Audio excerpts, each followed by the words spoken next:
Away beyond the Enterprise, the galaxy hung, its spiral structure clearly visible for the first time in the history of the humanities, a spiral even more complex in the subtleties of its structure than the astrophysicists had suspected.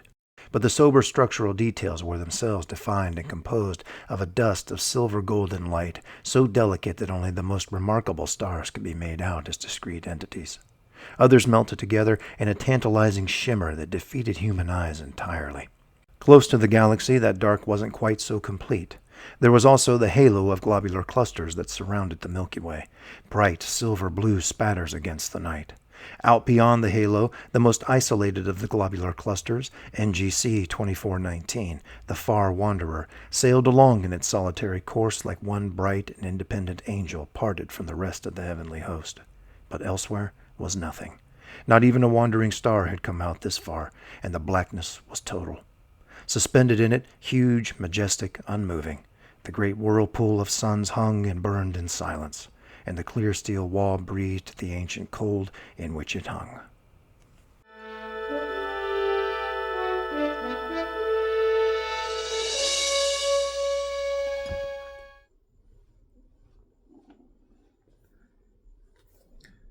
Hello and welcome, or welcome back, as the case may be, to the Atlantean Archive. Thank you for dropping by. Today I'd like to go back to the realm of science fiction and address a franchise that I have yet to do a dedicated review on, and that is Star Trek, the original series. Now, I've mentioned Star Trek a few times on this channel in discussing other issues like the Edgar Rice Burroughs Mars series and the development of science fiction and what we call space opera today, but I have yet to do a dedicated Star Trek review. Well, today I'm going to fix that.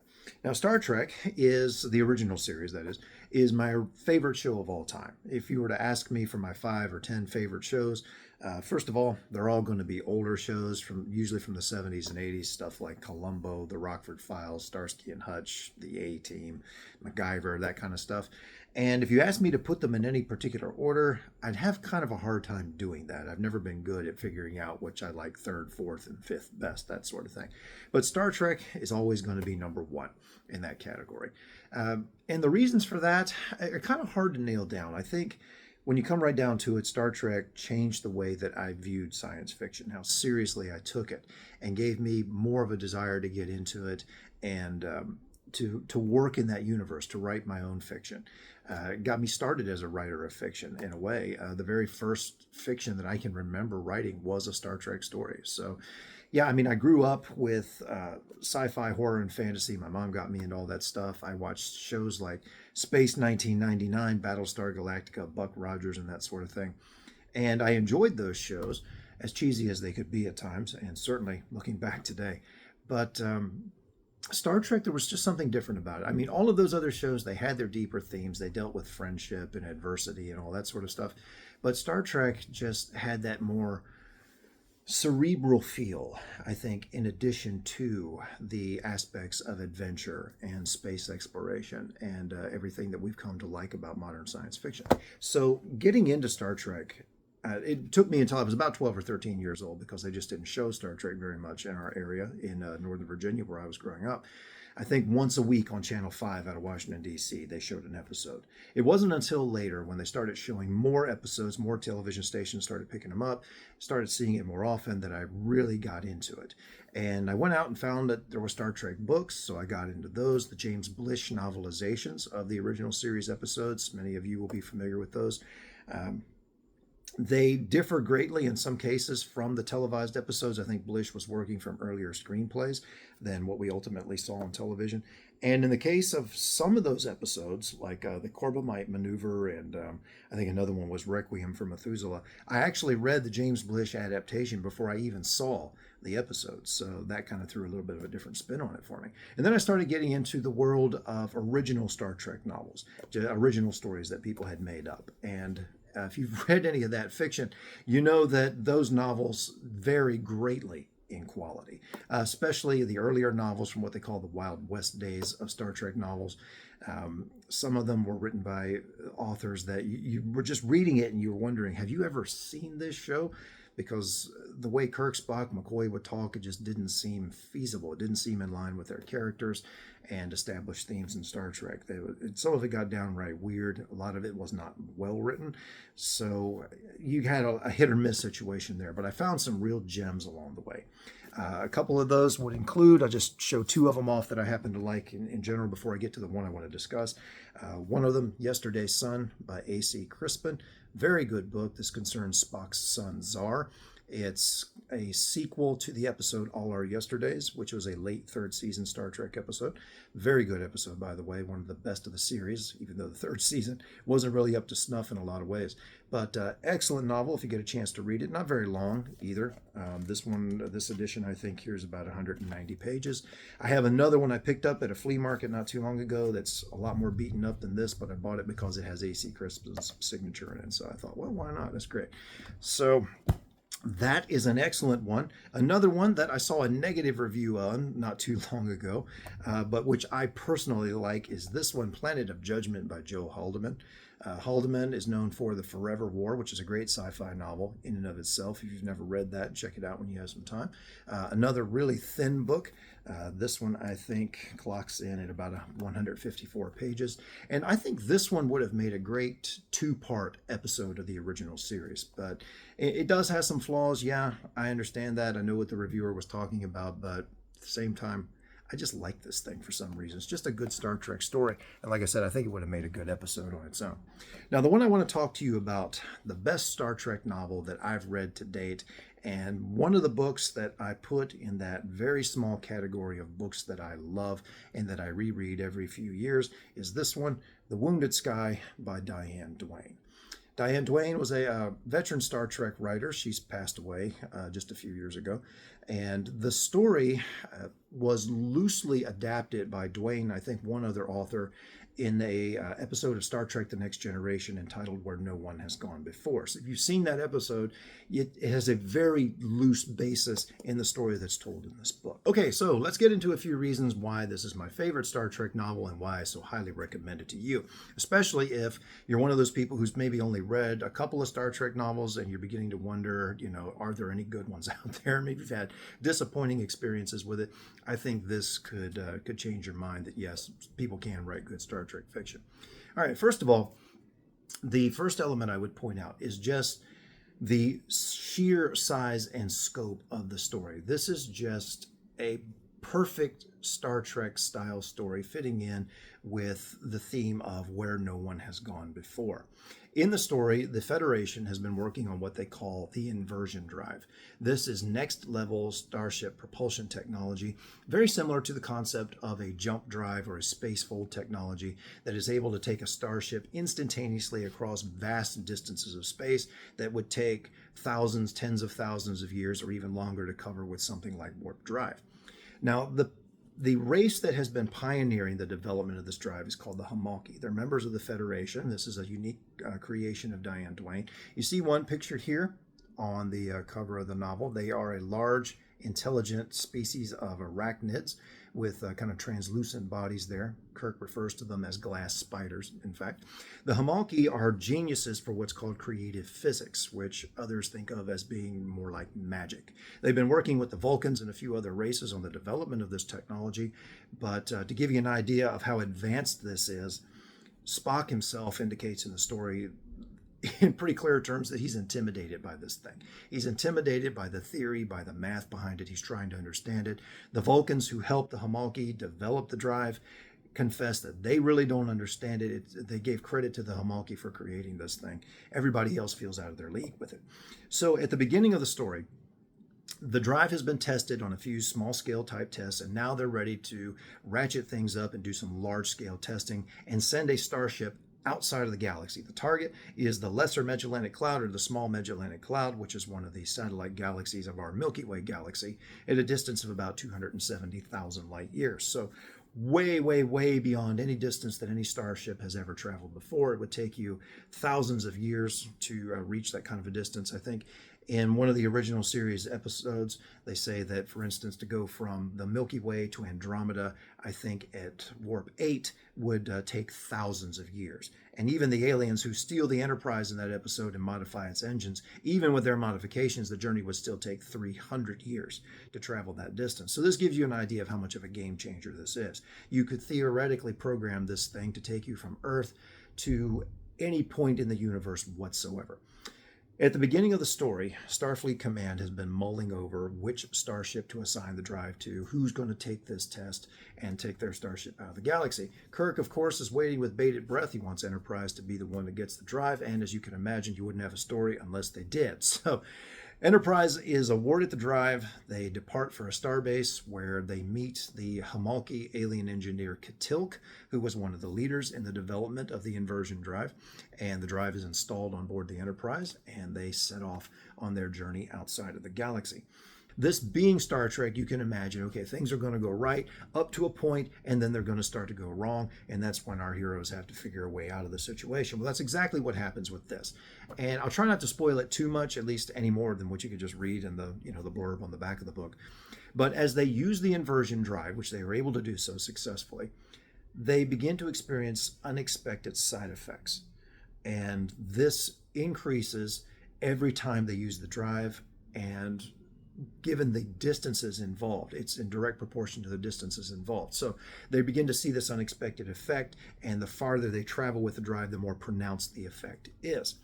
And this leads to an existential crisis, sort of an ultimate existential crisis. I mean, how many times has Earth and the Federation been put in danger in Star Trek, and then Kirk and crew or somebody else has to help them come in and save the day? In this case, the universe is at stake. And Kirk and crew have to come up with a solution for it because they are far from home. They're the only ones who are able to address the problem. They're on the spot, and more to the point, they caused it. And that's quite a revelation for them in the story. So it's an excellent story. I love the way that Diane Duane unfolds all of this and the way that she handles it. There are some really key moments in it. There's one, for instance, the first leg of Enterprise's journey. There are a few things that go wrong in the beginning. There's an encounter with the Klingons and some stuff that I won't go into too much so as not to spoil it for you. But when Enterprise first jumps outside of the galaxy, they go to the midway point of their journey. And for the first time in the history of humanity, we are able to see the entire Milky Way galaxy in its glory from the outside. And the way Diane Duane describes this and its effect on the Enterprise crew is really well done. Everybody's down on the observation deck, and there's just no talking in this place that's normally bustling with activity. Kirk walks in, and he sees everybody glued to the windows, basically, and nobody's saying a word. They're in absolute awe of the majesty of the Milky Way galaxy superimposed against this complete black intergalactic void. Kirk is so moved by it that he does something very Kirk-like. He puts on a spacesuit and goes outside of the Enterprise. He has a decision to make at the time. He's mulling it through. And he just kind of hangs out there in the nothing, staring up at the galaxy and trying to determine where the Federation is and all of it. It's just a really great story moment. It's a great Kirk moment. Really brings you into the story. And there are other key points along the way as well. One of them I'll mention toward the very end because it does get a little bit more spoilery, but I love what Diane Duane did with it. It was a great Star Trek moment, another great Kirk moment, and one of the things that makes this book a really special read. So you have a great story, a well-written story. She handles dialogue very well. It's very believable. As I said before, in some Star Trek books, you can read them and you're like, does this person even know Star Trek? You know, have they ever watched an episode? Well, when you see the conversations taking place here, when you read the exchanges between Kirk, Spock, McCoy, Scotty, and the alien K'tilk, all of it seems very natural. You can actually, or at least in my case, I could hear the actors' voices. I could hear William Shatner and Leonard Nimoy. There's a scene where Kirk, once they realize that there's a problem occurring, McCoy is on the bridge standing next to Kirk as they're about to test the Inversion Drive again, and Kirk is asking for any last-minute recommendations or any such thing, and McCoy pipes up and says, yes, the fervent invocation of deity. And I could absolutely hear DeForest Kelley say those lines. So she captures the Star Trek universe very well. She handles it very well. She handles the key story plots, story points very well, and all of the interchange that goes on. Another aspect of the book that she does very well, I think, is the alien K'tilk, the member of the Hamalki race. K'tilk, although she is an alien, has enough of a grasp of humanity and the English language and such that she's able to interact very naturally with the crew.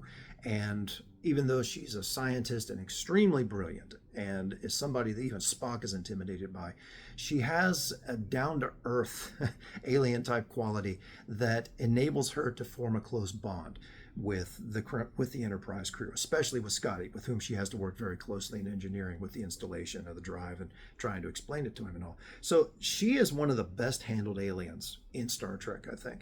You know, Trek often comes under fire for the bumpy-headed aliens, which are really just human beings in makeup. And you can understand why they do that to some point.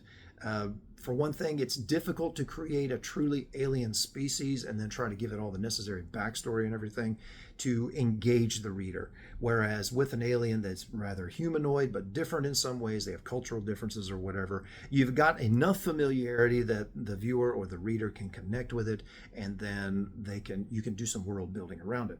But in this case, you've got this truly alien creature, which is almost unique in the Star Trek universe as far as many of the stories that I've read anyway, and stands out to me, Katilk the Hamalki. So that is another excellent touch in this book, and another aspect of why I would recommend it so highly to you. Now, going into any potential negatives in the story, I could see some criticisms. The way the climax is handled may not suit some people. It may seem a little too ethereal, a little too Star Trek the motion picture-esque, but Star Trek has always handled those big themes. Again, that's part of what got me so interested in it. It's not afraid to tackle those things. It doesn't shy away from them. The Enterprise crew comes to certain understandings along with Katilk, and the way they work their way through the solution to the problem that they themselves have created is unique in my experience in Star Trek. And I thought it was good. I enjoyed it. I thought it was a creative solution. Other people might think, nah, that just doesn't work. But, you know, that your mileage may vary on that. So I point that out as something that some people may be a little irritated by. One thing that I thought might have been a bridge too far myself is the last few pages of the novel. A situation is reversed that had previously been a very poignant moment in the story. I thought was handled very well, a great moment in the story. It's similar to what they did with Star Trek Into Darkness. They solved an issue too easily. I think that would be a legitimate criticism of the book. Other than that, story, writing, concept, themes, everything you like about Star Trek is here. All the action, adventure, the philosophy, the larger than life thinking that goes on in Star Trek, the space exploration aspects, the science is handled very well. All of it is put together and woven into this great story that I very, very highly recommend to you. Now, I'll go ahead and mention one thing, that moment in the story that I avoided before because I didn't want to spoil it. So if you don't want to be spoiled on the novel, you might want to tune out at this point. I realize as a YouTube creator, I'm not supposed to say that kind of things, but I don't want to spoil it for you. There's a great Kirk moment, just a great Star Trek moment in the end of this book that I wanted to point out for you as one of my favorite things that I've read in any Star Trek novel. So I wanted to read this to you real quick. And if you've read the book, let me know in the comments what you think about this particular point. Do you like this as much as I did? When Enterprise finally returns from her mission, as you imagine that she's going to, it's Star Trek, our heroes survive. And as the Enterprise is closing in on Earth, other Starfleet vessels, in acknowledgement of this amazing achievement, gather and escort Enterprise back to Earth, similar to the end of Star Trek Voyager, the way they wrapped that up, although they did it too fast, in my opinion. But this is a great section. I'd like to read that to you. Enterprise was not alone out there. She had an escort. The screen was filled with ships closing in on her, all with screens up. A few of them had already matched velocities and vectors with her and were riding close around, at the fringes of the mandatory 5-kilometer traffic boundary. Those closest ships were heavy cruisers of her own class: Indomitable, Potemkin, Surak, Ishitaki, Teo Feng, John F. Kennedy, the new Intrepid. Their screens flared with the average index colors of their stars of registration. Surak and Intrepid with Vulcan's fierce blue, Ishitachi and Deneb's blue-white, Tango Feng and Potemkin and Kennedy with the tamer yellow-white of Sol. Far out in the dark and closing, more ships yet came riding in with screens turned to their stars' colors. Jim swallowed the lump in his throat, out of the way of speech. Answer colors, Mr. Sulu, he said. We went out there for all of them.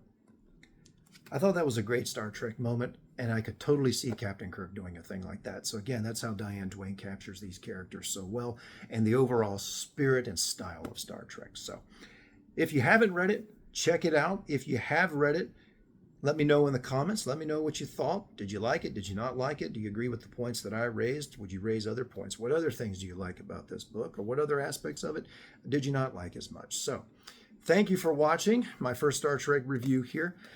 Please like, if you did like the video, please do give it a like. Please consider subscribing to the channel, sharing the content with anyone who you think might be interested in. And until next time. Live long and prosper.